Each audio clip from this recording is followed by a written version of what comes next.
numerical is a car takes 4 hours to cover a distance if it travels at a speed of 40 km per hour. And what should be its speed to cover the same distance in 1.5 hours?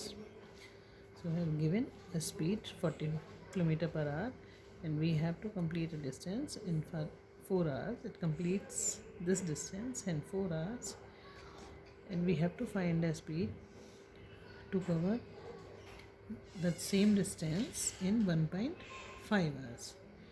So in this numerical, first we have to find the distance. So we have given the speed and for this speed we have given the time, related time. So the formula for this, here we have that distance is equals to speed into time. So put the values of speed and time. Speed is 40 km per hour and time is 4 hours. So just multiply 40 and 4, it becomes 160 kilometer. The unit of distance is kilometer, so it becomes 160 kilometer. Now you can see the distance is same, means for the two conditions we have same distance. So here I am writing d1 is equals to d2 is equals to 160 kilometer. Now I am taking d2 as 160 kilometer. Now using same formula like this, means the speed is equals to d2 upon t2 and distance upon time. Now distance is 160 and time is given 1.5 hours, so it becomes 160 kilometer, removing decimal from the denominator. So here I am multiplying 10, so it becomes 160 kilometer into 10 over 15. Now just simplify this, so it is 5 2s are 10, it is 5 3s are 15, so it is 160 kilometer into 2 upon 3, so it becomes 320 over 3. So here you can see 320 over 3 or 106 whole 2 by 3 kilometer per hour. This is the speed in second case. Now the second numerical, in this numerical we have that if a person walks at 4 km per hour, he covers a certain distance, right? If he walks at 9 km per hour, he covers 7.5 km more. How much distance did he actually cover? So we have given our speed, but distance is not given, right? And then he says that if he increases his speed by 9 km per hour, then he could cover 7.5 km more. So we are assuming initial distance here. So let the distance covered by the person initially is d kilometer, right? And for the initial distance we have given the speed. So with this we can find the time taken. So I have written distance upon speed. Speed we have given 4 km per hour and distance we have assumed d. So it is d upon 4 hours. This is time taken. Now it is given that for the same time,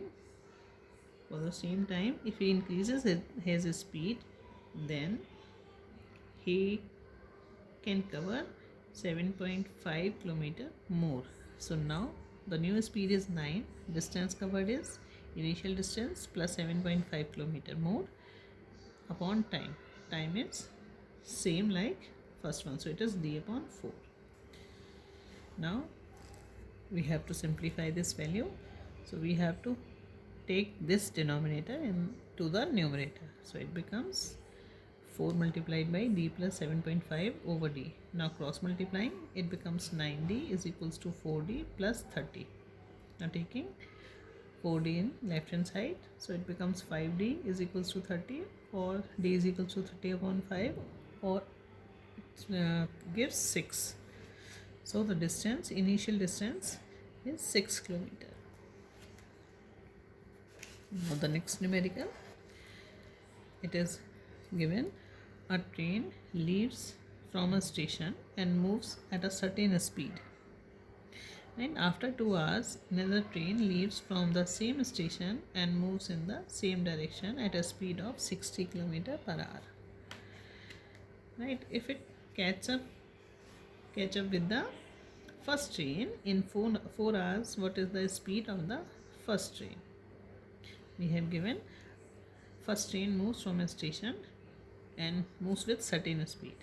Then after 2 hours of that, another train leaves the station, but its speed is known, it is 60 km per, and the second one train is faster than the first one. He catch up the first train in 4 hours, right?